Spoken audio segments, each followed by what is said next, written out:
Қайырлы күн достар, бүгін баклажаннан икра салатын дайындайтын боламыз. Ол үшін ең алдымен барлық көкөністерді қабығынан аршып, көбіктеп турап аламыз.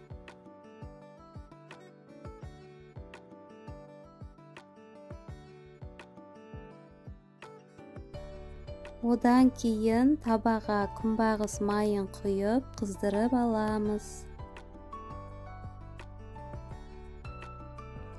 Қызып тұрған майдың үстіне сәбізді салып қуырамыз.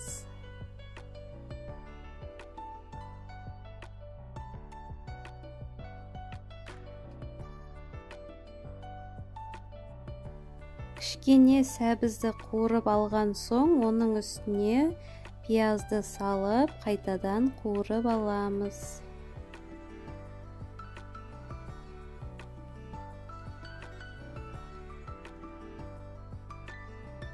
Сәбіз бен пиязымыз кішкене қуырылған соң, оның үстіне тәтті бұрыш және қызанақты салып, жақсылап араластырып, тағы да кішкене қуырамыз.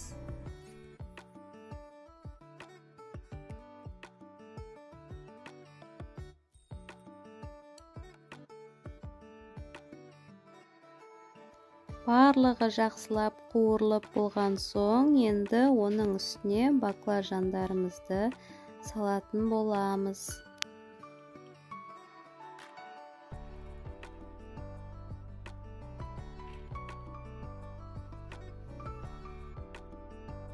Баклажандардың барлығын салдық, енді жақсылап араластырып, табаның қақпағын жауып, баклажандарымыз жұмсарғанша пісіріп аламыз.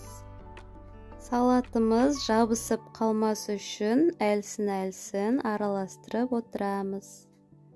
Салатымыз пісуге жақын қалғанда тұзын, секерін салып, тағы да кішкене пісіреміз.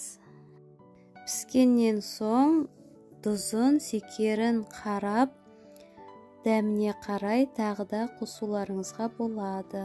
Біздің баклажанды икрамыз дайын болды, дәмі өте керемет болып шығады.